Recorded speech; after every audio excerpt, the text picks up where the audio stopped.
Good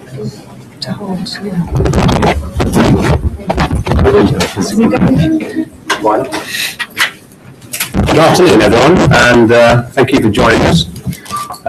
We have, I believe, half an hour for you to meet some of the very important people who have been involved or have caused the production of the Protected Planet Report for 2014, which contains the most up-to-date information on protected areas around the globe that is to be found everywhere, and it has been analysed as far as it can be analysed to give us a range of conclusions and to measure progress towards the so-called Aichi targets, the targets for biodiversity for 2020, which have been adopted by the countries who are party to the Conference on Biological Diversity.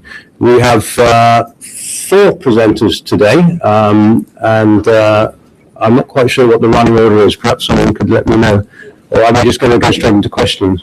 No, you're not going to start. Thanks, actually. Hey, why don't you take over from here? Sure. I didn't see you were here. Great. Okay, hi everyone, and thank you for joining us. Just building on what John has just said, we're going to start presenting to you now the findings of the Protected Planet Report. But before we do that, I'd like to give the floor to Mr. Achim Steiner, the UN Under Secretary General and Executive Director of the United Nations Environment Programme. Thank you, Shireen. Is this working? Yes, it is.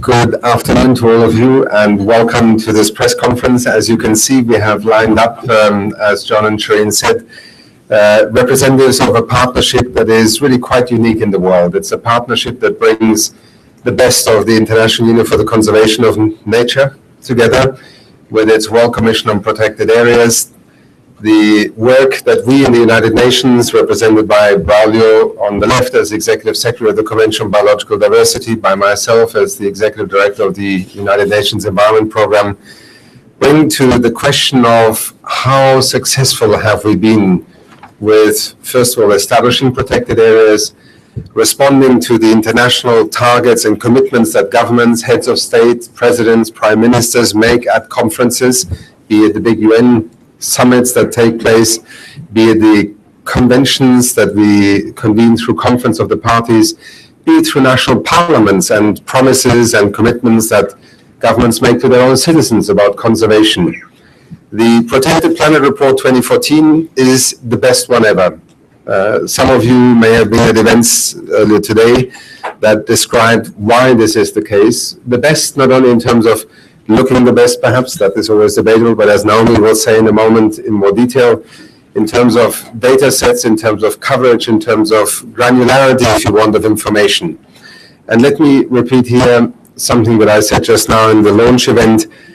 One of the things that we in the environment world have struggled with is that for a while, the virtually only indicator that was available to us when we looked at protected areas was coverage. How many square miles, kilometers were actually under some form of protected areas, conservation, legislation, and management. We have come a long way since then, partly because of the pioneering work that scientists do, whether it is through the work on the ground, whether it is through remote sensing, using satellite technology. We're able to watch planet Earth today in a way that astronauts dreamed about when they did their first trips into space. This has become a reality. We can monitor things on the ground, literally from thousands of kilometers away. We're able to connect data sets. We're able to also begin to, with a network such as the network of the World Commission on Protected Areas and national focal points, to gather data about management effectiveness. Because, as has often been said, and by my colleague Irina Bokova this morning, referring back to this concept of paper parks, I've always been one to say, well, I'd rather have a park on paper than no park at all. But the evolution from there on has to be measurable, it has to be incremental. 10 years later, we have to be able to say that a park is not only one on paper, but it has become a reality. And this is a critical part also of the conservation agenda of the 21st century, how we deal with connectivity. The World Parks Congress here in Sydney is in many ways a reflection of a different understanding of protected areas, not as islands in a sea of destruction, but as vital points and dots that connect landscapes, connect people, connect local economies and ecology in a way that allows us to manage biodiversity, protect ecosystems and their services in a world of 7 billion people that obviously have enormous demands being put on them. That is why, in my mind, this Protected Planet Report is both an expression of a unique partnership. It is also a unique document for the world to measure its own progress, and it is for each citizen an opportunity to hold their own governments to account for what they have promised, either internationally by signing conventions, treaties and accords and committing to the Aichi targets, or in terms of national commitments made to communities, indigenous peoples, or indeed society as a whole. With these remarks, let me just say that we in the United Nations Environment Programme and indeed the whole UN family look at this work around protected areas as an integral part of the 21st Century Sustainable Development Agenda. That is why you are also seeing in New York, in the General Assembly, in the negotiations of the new Sustainable Development Goals, the reference to protected areas having become more central and also more relevant to a multiple set of goals that are being developed. Thank you. Thank you very much, Mr. Steiner. Now I'd like to go to Naomi Kingston, one of the lead authors of the report from UNEP, WCMC, and she's going to share with us the main findings of the report. Thank you, Shireen. So the Protected Planet Report provides an overview of the notable progress towards Aichi Biodiversity Target 11. While there's good progress towards increased coverage, we know far little about the effectiveness of the world's protected areas. Within the report, the chapters summarise current knowledge and provide further guidance on implementation. Analyses are based on the data from the World Database on Protected Areas. This is the only global data set on protected areas and one that is compiled through national reporting processes and the goodwill of hundreds of data providers around the world. And this year alone, we've updated the data for 140 countries, so we know that the database is as good as it's ever been. We know that there are over 209,000 protected areas in existence, covering 15.4% of the planet's terrestrial and inland water areas, and 3.4% of the global oceans. These numbers show very good progress in terms of geographical coverage, but targeted expansion is needed so that the protected areas cover areas of importance for biodiversity, ecosystem services, and are ecologically representative. Expansion of the protected area network is probably one of the major challenges ahead, requiring decisions on where priorities lie for the global community, national governments, and local communities. This is to be done by involving all stakeholders and assessing trade-offs, costs, and options on the ground. Expansion will also need to consider the likely species and ecosystem shifts expected as a result of climate change. There's good evidence that effectively managed protected areas conserve biodiversity both on land and sea. However, we only have management information available for 1/3 of the global protected areas estate. It's crucial that sufficient financial resources are put into ensuring sound management of protected areas and that we increase our focus on measuring how well protected areas work to conserve biodiversity and enhance social outcomes. There's no global indicator for measuring equity in protected areas. Information on the governance types, such as whether they're managed by governance, privately managed, co-managed, or community conserved, can tell us about the enabling conditions, but not on equity itself. Although the full suite of governance types are being increasingly recognised, this remains highly unmeasured and underreported. We need more research and action on the ground to make sure that protected areas deliver benefits to all stakeholders and do not undermine local livelihoods. Aichi Target 11 also requires that protected areas are well connected to allow species to move around and to make the global network resilient to climate change. Despite a growing movement towards large, well-connected protected area networks and other connectivity conservation projects around the world in recent years, there's still no way to measure connectivity across the wider landscape and seascape. Target 11 also, for the first time, brings in considerations of the many other effective area-based conservation measures that contribute towards biodiversity conservation. However, what areas contribute towards this element of the target needs to be clarified so that we can fully understand and communicate the importance towards global conservation. Finally, the numerous benefits that protected areas deliver for people and nature need to be recognised as part of the proven and cost-effective natural solution they offer for addressing many global threats, including water security, food security, climate change mitigation, disaster risk reduction, and for combating desertification. The Protected Planet report is very much a group effort, demonstrated by the large number of authors and partner organisations. We're extremely grateful to everyone who's helped to make the report a reality. Thank you. Thank you very much, Naomi. And next, I'd like to give the floor to Trevor Sandwich from IUCN. Good afternoon, everyone. Perhaps I'd like to pick up on one of the points that Naomi was speaking about, which is about the governance issue. Protected areas, the focus of protected areas over many generations has been about establishing them and ensuring that there is an adequate management agency involved and that management takes place. But actually, most analyses of the success of protected area systems go back to this issue of governance, governance being one of the best predictors of management success. Governance, we meaning at a macro level, the laws and policies that in which protected areas actually exist, but much more appropriately also the governance at the level of the site itself. Who governs, who takes the decisions, who's empowered to make choices about protected areas. And as Naomi mentioned, this involves a much wider set of actors than we hitherto really have given recognition to.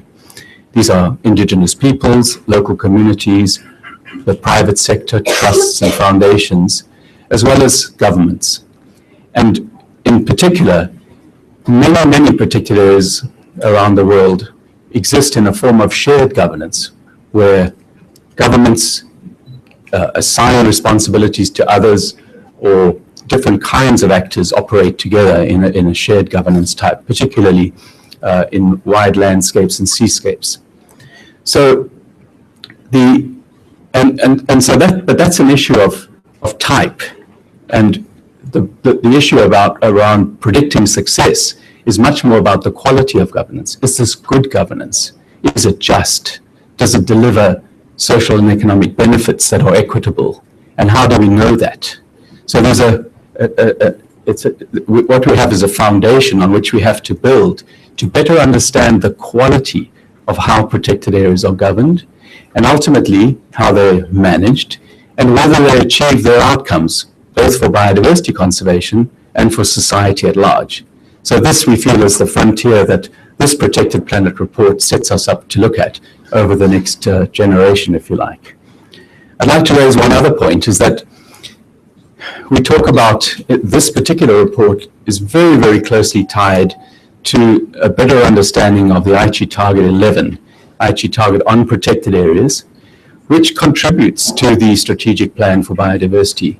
Now, protected areas contribute to many of the Aichi targets. The reduction of the loss of coral reefs, the protection of the marine, and so on and so forth. So we need to start understanding how this amazing body, more than 200,000 sites in every country of the world, is actually helping to achieve what the strategic plan sets out to achieve, which is not only the loss of avoiding the loss of biodiversity, but contributing to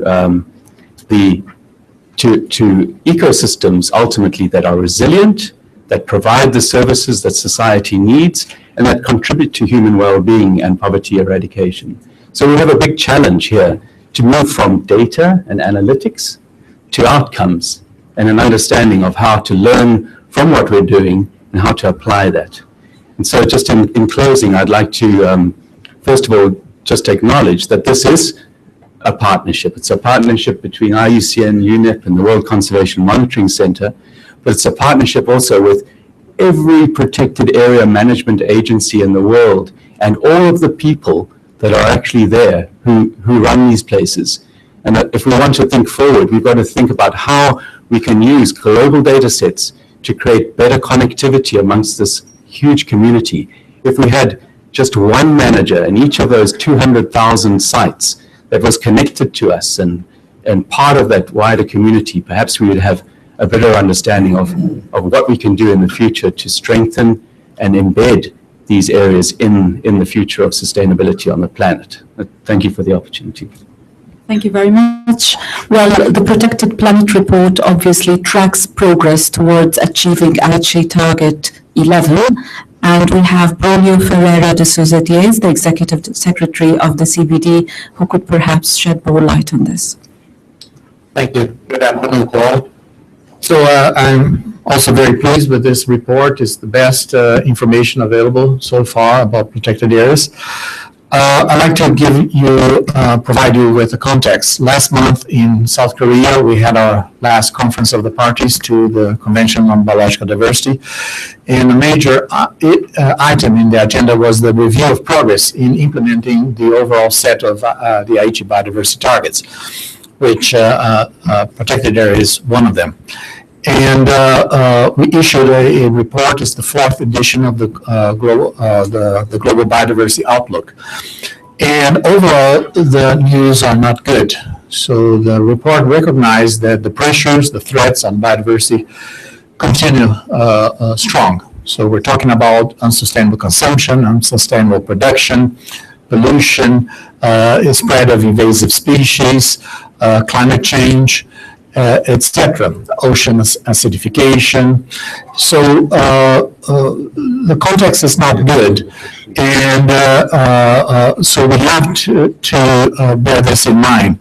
But the report also highlighted that there is sufficient information about an increase in efforts from all countries to do more to ensure the conservation of biodiversity.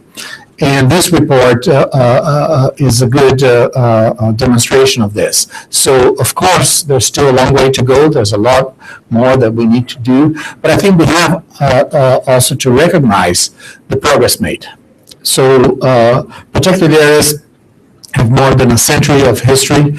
And initially, only a few countries were committed to that agenda, and it was mostly to protect beautiful places, right, for our enjoyment.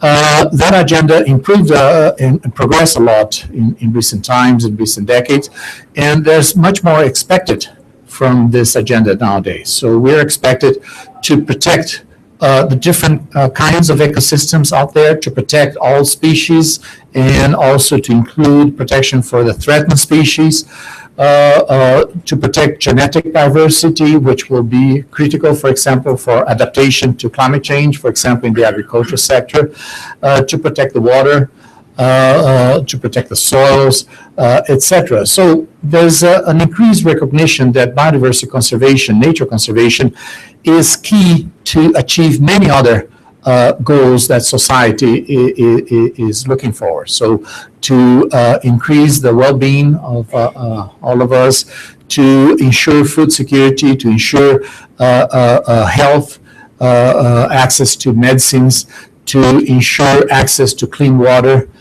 so to reduce the risks and the vulnerability to natural disasters. So for all of that, having conserved ecosystems is critical. Now, Naomi mentioned that 17%, which is the target negotiated in 2010, it has been, it's an arbitrary target. It's a result of a political negotiations. If you consult the scientists, they will tell you that we need much more than 17%. But in the negotiations in Nagoya in 2010, it was quite obvious that, for example, most of the countries in the Americas, they wanted a more ambitious target of 20-25%. But most representatives from countries mostly from Asia and Africa, they were concerned with this. What they said is that there was not enough land available to create new protected areas. But I guess that's in part related to the issue of governance and the categories of protected areas. So in many countries, they were only thinking at that time, when we negotiated the targets, about national parks. So areas established by national governments and managed by national governments. But if we take the broad scope of the categories of protected areas that IUCN has been promoting for many, many years, there's a number of opportunities to, through partnerships with indigenous peoples, with private sector, with local governments, to do much better. So we're looking forward to good recommendations coming out from this conference here on ways forward to go not only to reach the target, the target 11, by 2020, but hopefully to go beyond it. Thank you. Thank you very much. So just looking very quickly at the report, the Protected Planet Report, it monitors global efforts to support and expand protected areas. It tracks global progress towards meeting the CPT Aichi Target 11, and it also supports governments towards faster progress with recommendations for action. With that, we open the floor for your questions and comments. Please, Joe, introduce yourself. From The Guardian. One of the things you highlight is the lack of sustainable financing for these protected areas. Can you just tell us why you think that financing is not going in, and actually what the role of the private sector is in terms of driving this forward? Who would like to take the question? Achim, would you like to? Maybe, I was just saying, since Braulio just had the CBD on financing, if you want to start, we can start. That's certainly a critical issue. There's always a lack of sufficient funding for all these conservation activities. But there has been, fortunately, some progress in this area.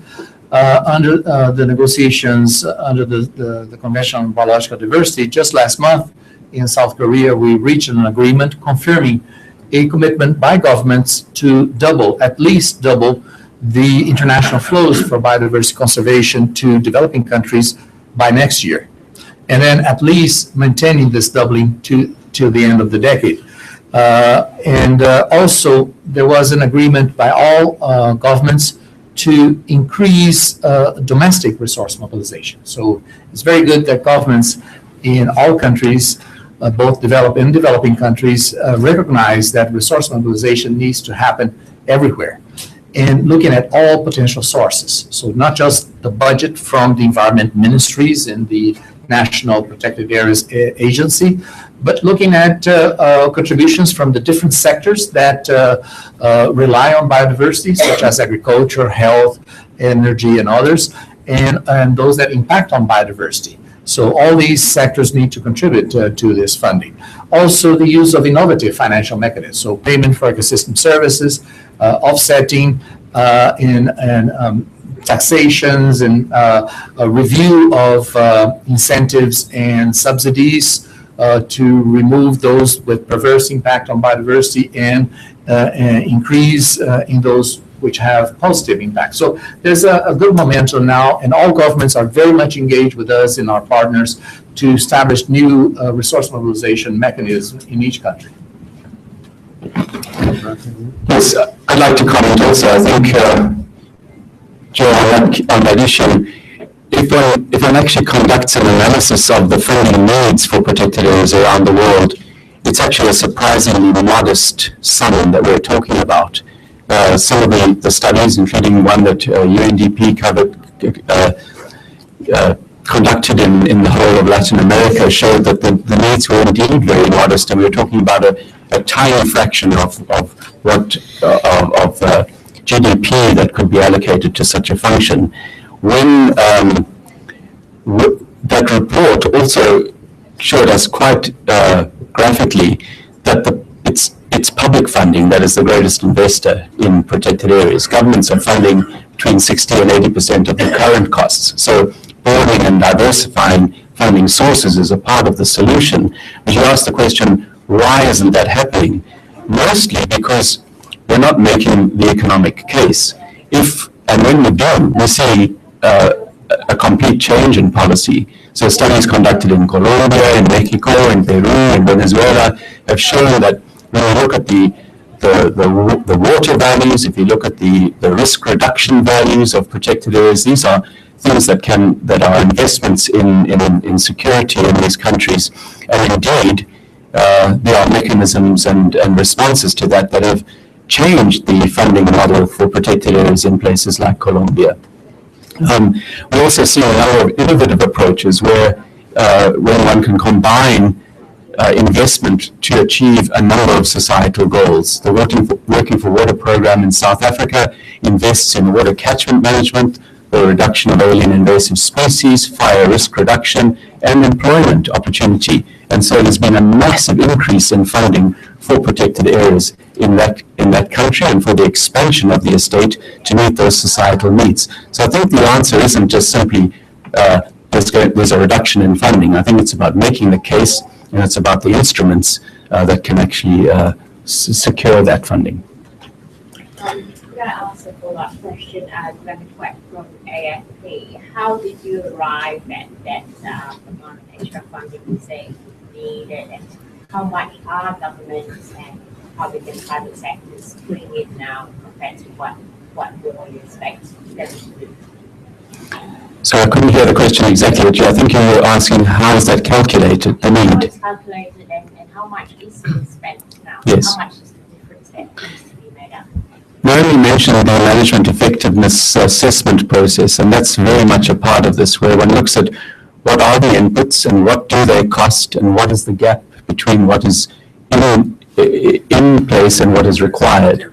And of course that gap can vary quite widely, but it is a tangible, measurable sum of money that suggests in relation to the objectives of that area, this is what the input costs are needed.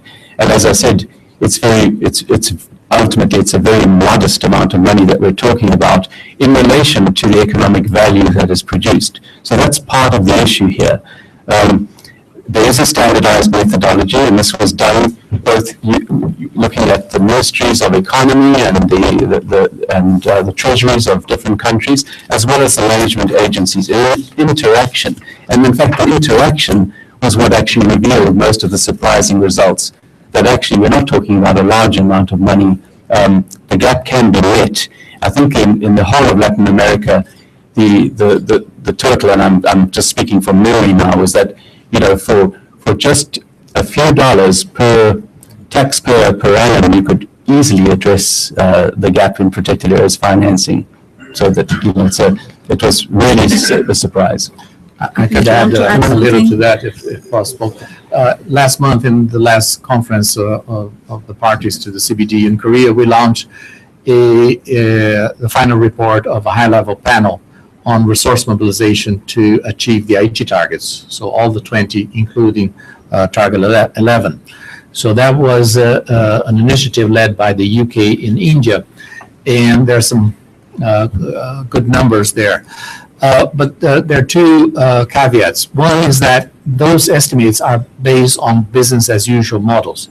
So if we can make progress towards the development agenda becoming more sustainable, and that's what is being discussed in New York with the proposal of sustainable development goals and the new sustainable development agenda post-2015, the cost of conservation should go down because the pressures would be reduced and we would have more engagement from the different parties, with the different sectors, and including the private sector. So that should create a much better environment for funding for conservation. And also, as was reminded by Naomi, the cost of conservation should be seen as investment because there's a payback for society, not only in terms of environment benefit, but benefits for our health, our economy, our livelihoods.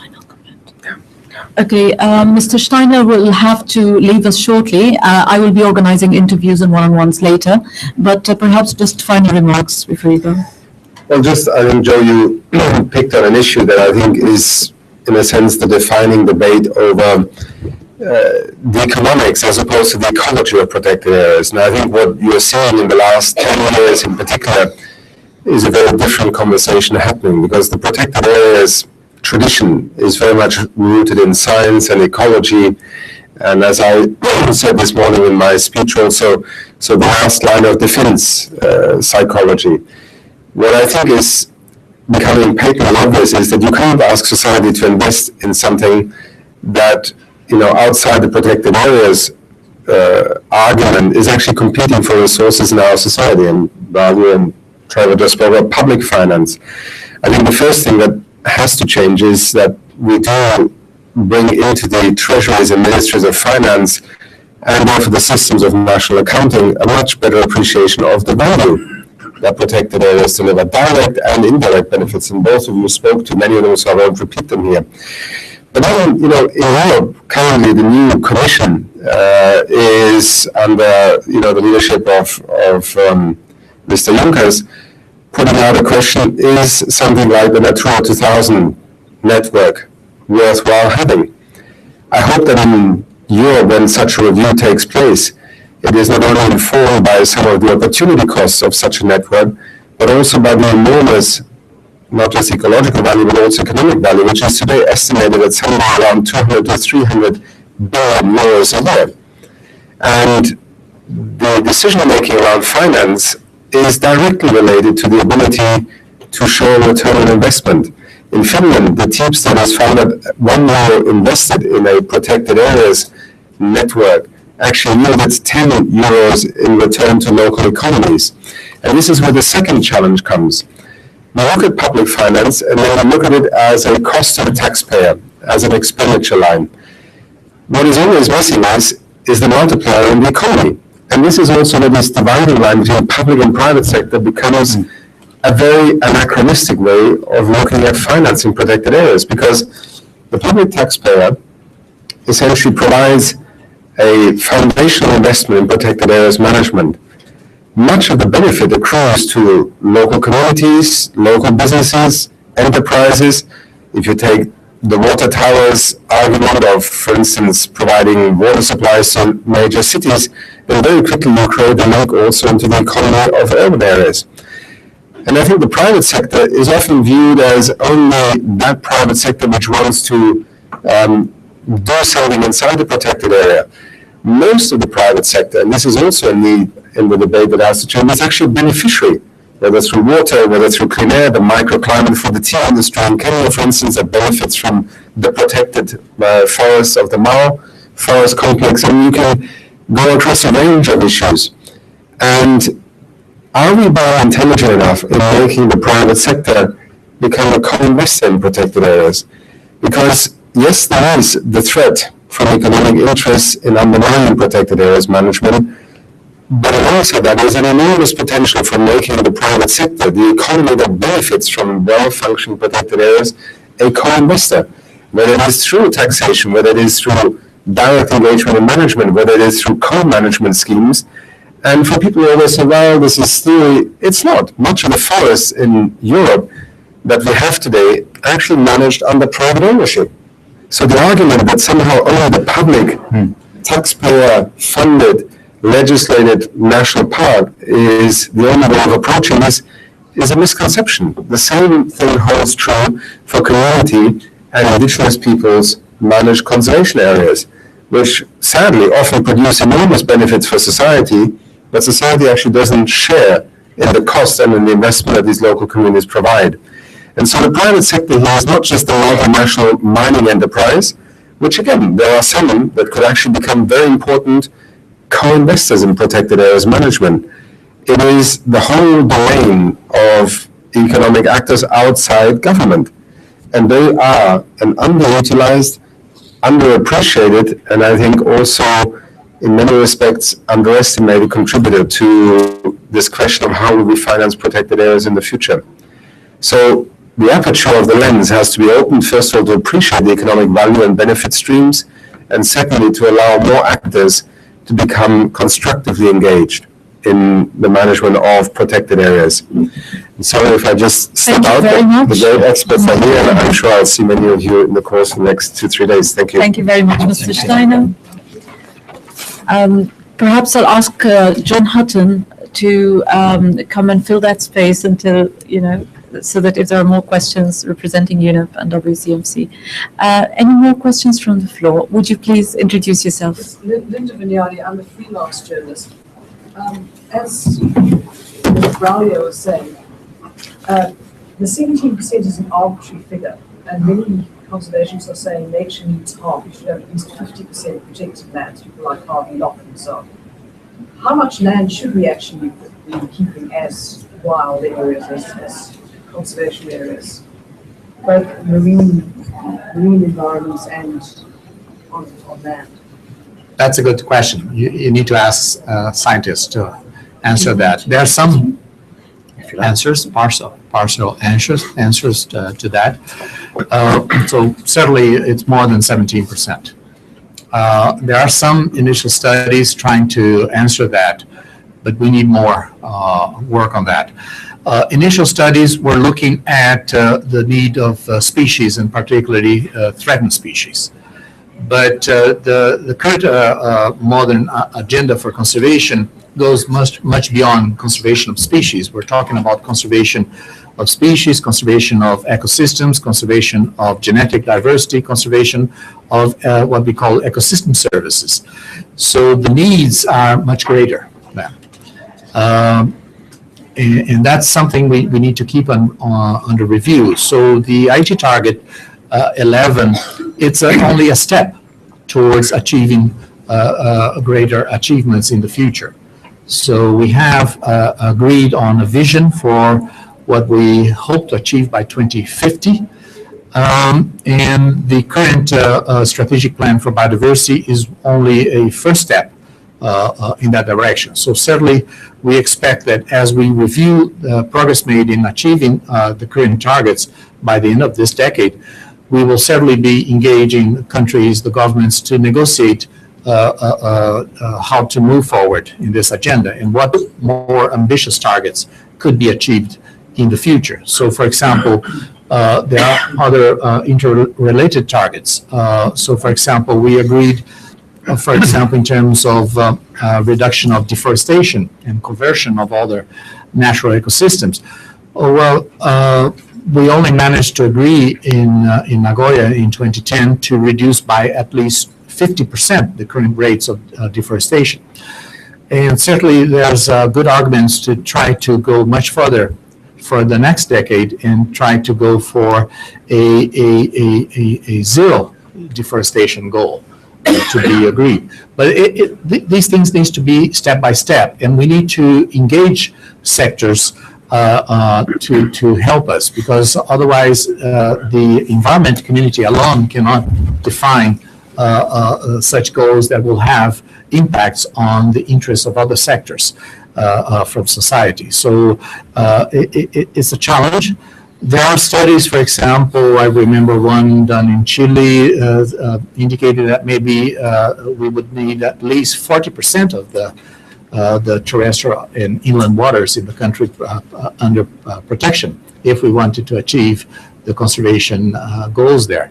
But certainly this might vary from region to region. But certainly it's much more than 17%. So this has to be seen as an interim target. And we need to build the legal framework, we need to build the partnerships, we need to enhance capacity building to empower stakeholders, engage them, and then we will be much better, more capable to achieve more ambitious targets for the next round. Imply reversing changes that are being made. In other words, if you set your target to 17% and you actually need 50%, and population's expanding, you're going to have to grab back land. There is no current agreement among countries, among governments, of what should be an agreed long-term target for conservation. That's still a scientific discussion ongoing. Yeah. Let me go to John first, if you want to add to that, and then we'll go back. But I think the question was really about what does science tell us about what needs to be and how much needs to be protected. And the answer, perhaps surprisingly, is not very much. And the reason for that, perhaps it's odd coming from an ecologist to hear that we don't have much to tell you, is that I don't think it's really a scientific issue. It's an issue of choices and values.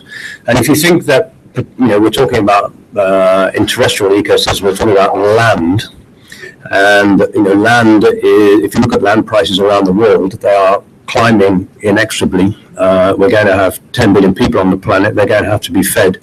You will see that these kind of choices you have to make as a politician between setting aside land for some sort of conservation purpose or land for what they might perceive to be productive purposes. Those are inherently political decisions. So I don't think science is able to contribute massively to the discussion on the thresholds. I think these are about societal choice. If you'd like me to give you a concrete example of what I'm trying to say from the same report, if you like. The report suggests that we need to be clever about where we put these protected areas. So we need to target them to achieve better conservation of things that we value. But actually, that doesn't tell you what it is we value. So should we be putting those protected areas where the most threatened species are, for example, which I think a lot of people at a meeting like that would be quite enthusiastic about, a meeting like this, or should they be going where most of the fresh water is generated? Should we be trying to put them on important watersheds? I mean, how do you make those choices? Threatened species versus watersheds. Perhaps there are win-win situations, but those are essentially choices, value choices, political choices. Science really doesn't help you make those choices at all. Trevor? Yes, I was going to comment, going back to your previous comment that I made and that Achim also made, was that we're also not recognizing what is conserved. We have a particular view, and it's a narrow view, that what is protected is what is reported by governments. But actually, there are vast areas of the planet that are in the custodianship of other people, indigenous peoples and local communities and the private sector. And we've only just started to get an understanding of that, let alone to recognize that role and that right and duty and responsibility to protect. So if you look at the Amazon, only a small part of the Amazon is actually in what are reported as protected areas. But the Amazon is intact, largely. And the reason that that part of the Amazon is intact is because other people are conserving it. And we would, in IUCN, consider those to be protected areas because they're using legal or other means, traditional and customary means, to achieve the conservation of biodiversity and ecosystem services. When we expand this to the landscape scale, we need to see a mosaic of different kinds of conservation with less hard boundaries between what is strictly protected and what is the production landscape. Because production landscapes, like the wine-growing regions of the world, they occupy a small part of the footprint. The rest is actually in a natural condition. So working with the private landowners, one can actually achieve these targets, perhaps even at a higher level than 50%. I know I'm South African, the Cape Winelands, 70% of the area under production is natural and can be managed for biodiversity conservation and supporting pollination and the flows of soil generation and others that the production industry requires. So I think this answer is not just a polar opposite, more or less, or where's the dividing line. It's about actually an engagement across the production and landscape and protected landscape to ensure sustainability. That question, I think, has scientific elements, but it also has, as you say, political elements of choice and societal choice elements. We can take, let me look at Ava first. Can we afford two more questions? Can we afford two more questions? Very, very quick ones because we're running a bit late. So let me start by the gentleman. Dave Sweeney, Habitat Magazine. Maybe I might direct my question to Ms. Kingston. And you mentioned connectivity as a new lens for looking at conservation and management. But there's also in this report a recognition that there's an information gap about connectivity. Can you perhaps shed a little bit of light on that information gap and some suggestions of how that can be addressed? Yeah, well, we're developing a project at the moment to do just that. We don't have any real indicators of connectivity. So how connected, how close to, are we looking just at corridors between protected areas so species can move in the face of climate change and such things? Looking at migration pathways and these kind of things. So there are various models under development. We've done some work in West Africa as part of our park project, looking at how close together protected areas need to be in order to allow species flow and genetic flow between them. But also there are globally quite a lot of connectivity networks in development. You've got the Asian flyways, for example. You have the green corridors in Europe. So what we're trying to do is look at trying to build an information set of the connectivity initiatives that are out there, but also then looking at from a modelling perspective and using spatial analyses to assess how close together protected areas need to be. And then finally integrating into that analysis elements of whether those protected areas are effective. So there's no point in connecting areas that are not effectively managed because they're not going to be working for biodiversity, but equally looking at these other effective area-based conservation measures that Trevor has alluded to, looking at where community conserved areas, they might not meet the IUCN definition of a protected area, but have conservation value, and can these be used as part of that global connectivity network? So there are a number of projects that we're looking at trying to get off the ground. So within 2 years, we hope to have more information to be able to report on this more accurately. But I would suggest come and talk to us about the PART project because there's some very interesting modelling analyses there. Okay, our final question, ABC. Is that, sorry? No, you are ABC Voice of Tibet. Sorry, go ahead. This might be the best protected planet report we've seen. It might be the protected planet database, might be a wonderful progress. But as several speakers have said, the best data available that is put into it is what is given to you by national governments. So if we look at areas that are now for the first time officially designated as protected, and take up Trevor Sandwith's points that some traditionally managed areas may in fact have been conserved far more effectively before they were ever officially designated. And obviously my main concern here is the Tibetan Plateau, which constitutes more than half of all of China's protected areas.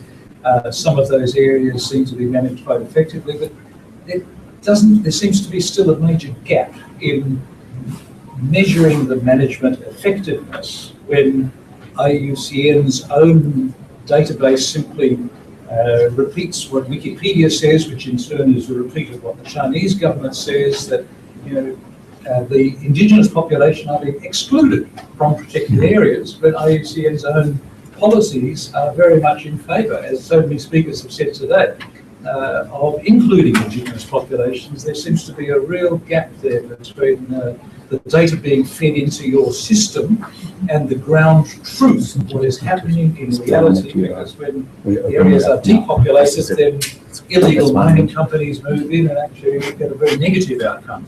So is there somebody who could respond to some of those complex issues?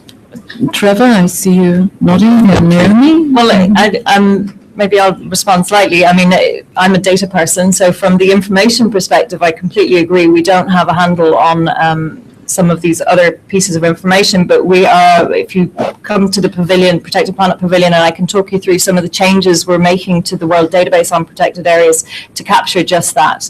So we're changing it so that we can enhance the information on privately protected areas, and there's a launch event on a new report on privately protected areas, but also we're having discussion forums on how to capture information on other effective area-based conservation measures, what we really mean by those areas, also how we're going to target community conserved areas to capture that information. So looking way beyond the government protected areas network, because you're absolutely right. Our primary data providers are national governments, but increasingly we're getting data from other sources, and we just need to change the database slightly so we can improve our validation processes and enhance that piece of information. So again, this is an area we're really actively trying to improve because we know that we don't have the full information on the whole global network.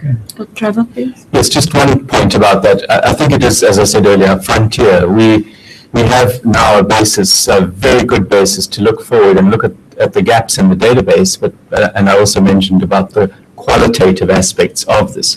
I think one point I'd like to leave you with is that in many cases, communities have been very conscientious about conserving biodiversity and very concerned that if either that information or in the context where they live, they might not be appreciated for their role or their roles not recognized. So we are very respectful of the conditions for free, prior and informed consent as to whether we would include community information in a global or national database. which can change the perception and also create problems. So we want to make sure that actually all those who conserve have appropriate recognition and are not in a way subjected to unwanted pressures, which is might actually stop them doing the good work that they're actually doing, if I can say that in a very careful way.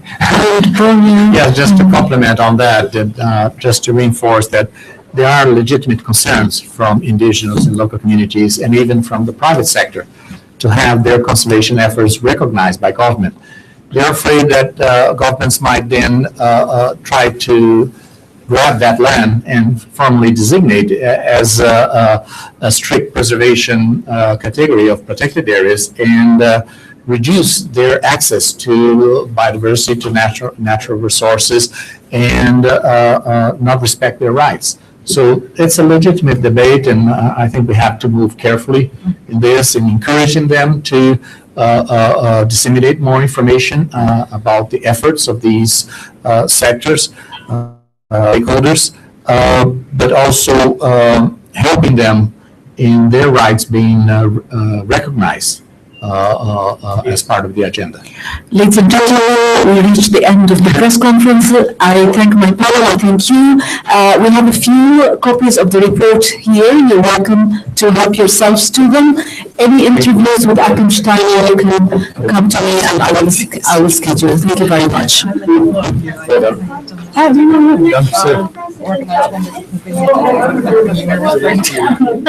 tell you all this. Yeah, so, I just wanted to get your name, that's okay, you have the point,